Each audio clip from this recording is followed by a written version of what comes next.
তাহলে তো লেটা চুকেই গেল। তো ভালো, যদি প্রকৃতপক্ষে তারা ছাত্রলীগের কর্মী হয়েই থাকে, সবগুলারে ঢাকা ইউনিভার্সিটি ক্যাম্পাসে ক্রস ফায়ার দিয়ে দেন। আমরা দেখতে চাই মৃত্যুর পরে আর আসলে কোন ছাত্রলীগ। আরো তো ভালো হয়েছে, তাই না?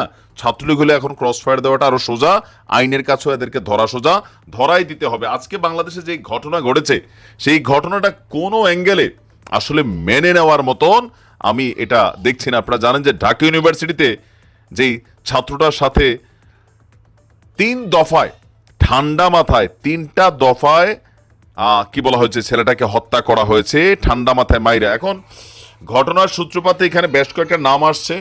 আমরা দেখছি যে ডেইলি ক্যাম্পাস থেকে একটা রিপোর্ট, ডেইলি ক্যাম্পাস নামক একটা জায়গা থেকে রিপোর্টে এখানে বলা হয়েছে, ফেস দ্য পিপলের সাইফুল ভাইও তিনি আপনার এখানে নামটা দিচ্ছেন যে এই ঘটনায় তোফাজ্জল হত্যাকাণ্ডের সাথে যারা জড়িত বিষয়টি এখনো নিশ্চিত হওয়া না গেলেও তার নিথর দেহের পাশে লাঠি হাতে ছাত্রলীগের সাবেক নেতাকর্মীদের দেখা গেছে। তার মানে ঢাকা ইউনিভার্সিটিকে এখনো ছাত্রলীগ কন্ট্রোল করে?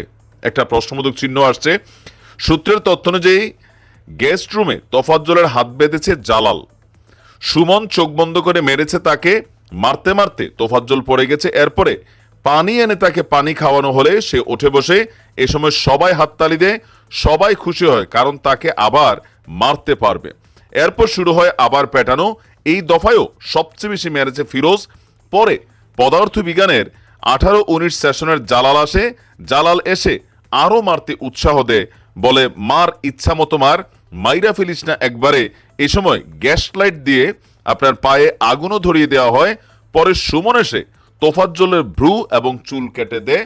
এটা হচ্ছে ডেইলি ক্যাম্পাসের রিপোর্ট।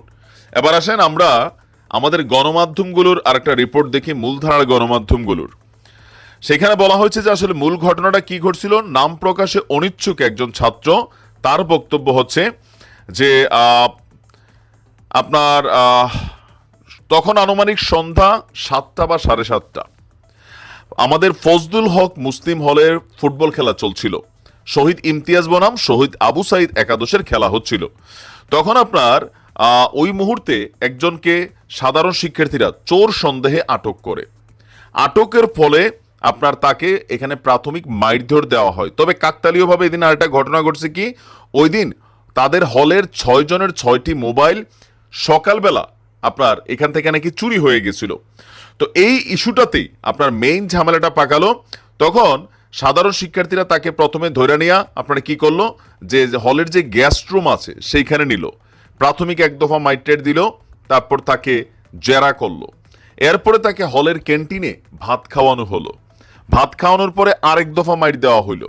সেই মাইট দেওয়ার পরে আবার যারা মারতে পারে নাই তারা অপেক্ষা করতেছিল মারার জন্য।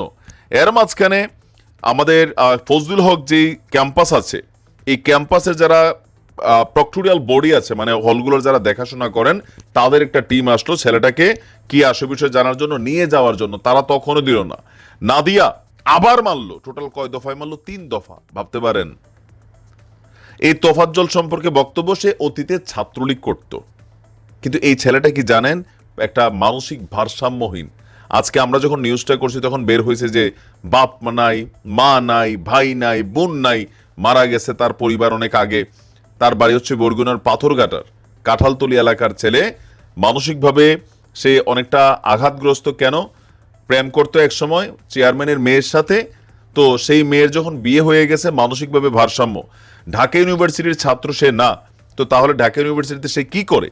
দীর্ঘদিন যাবতী, গত 2-3 বছর যাবতী নাকি সে ঢাকা ইউনিভার্সিটিতে ঘুরঘার করে, তো মানুষের কিছু দিলে টিলে খায়। এখানেই তার এক ধরনের লাইফটা গত 2-3 বছর যাচ্ছিল। তো সেই হিসাবে সে হয়তো গতকালকে সেখানে খাইতে গেছিল, আর এই খাইতে যাইয়া তার জন্য জীবনের এই অন্তিম পরিণত ছিল। কিন্তু ভিডিওতে আমরা যা দেখলাম, এটা তো ভাই মাইনা নেওয়া যায় না। তারপরে দেখেন এখানে যেই সব নামগুলো আসছে, আর যেহেতু এখানে নাম সহ আসছে, এবার এই ছাত্রলীগ যেহেতু হয়েছে, তাহলে মামলাটা আরো সোজা হয়ে গেছে সবগুলারে। যেহেতু ঢাকা ইউনিভার্সিটির ক্যাম্পাসে এখনো ছাত্রলীগ ঢুকা এভাবে পিটাইয়া মানুষ মারে দাবি করা হচ্ছে, তাহলে এই নেতাগুলা এগুলারে ক্রস ফায়ার দিয়া দেন, এগুলারে ক্রস ফায়ার দিয়া দেন। এরা সাথে যারা ছিল সবগুলারে ক্রস ফায়ার দিয়ে দিতে হবে। আমার কারোর প্রতি প্রীতি নেই, শুধু এতটুকু বুঝি বাংলাদেশে পরিবর্তন করতে হবে। কোন রাজনৈতিক দল এইবার জায়গায় বাংলাদেশে আনে নাই, সাধারণ মানুষ আনছে। কেন? কারণ আমরা এই বাংলাদেশ দেখতে চাই না যে এক লীগ গেল আরেক একজন আসবে অথবা সাধারণ পোলাপাইন খুনির ভূমিকা পালন করবে। এই বাংলাদেশ তো কাম্য না। এগুলার পরিবর্তন দরকার। একটা লোক চুরি করতে পারে, ডাকাতি করতে পারে, যেটাই করতে পারে, এক্সট্রিম লেভেলের ভায়োলেশন না করলে ধরছেন, গ্রেপ্তার করেন অথবা জিজ্ঞাসাবাদ করে পুলিশের কাছে দিয়ে দেন। যদি পিছনে ছাত্রলীগ ট্যাগ থাকে মামলা আরো দ্রুত হবে, এটা তো ভালো। কিন্তু আপনারা মাইরা ফেলবেন, তাহলে হলগুলোর মধ্যে এখন কোন ধরনের পরিস্থিতি বিরাজ করছে, এগুলো একটু কন্ট্রোল দরকার, কন্ট্রোল। তীব্র নিন্দা জানাচ্ছি, প্রকৃত শাস্তি চাচ্ছি। ছাত্রলীগ, ছাত্রদল, সাধারণ শিক্ষার্থী বুঝি না, এদের পরিচয় একটাই, খুনি। যারা এই ঘটনা ঘটাইছে ক্রস ফায়ার দিয়ে দেন সবগুলোরে। ভালো থাকুন।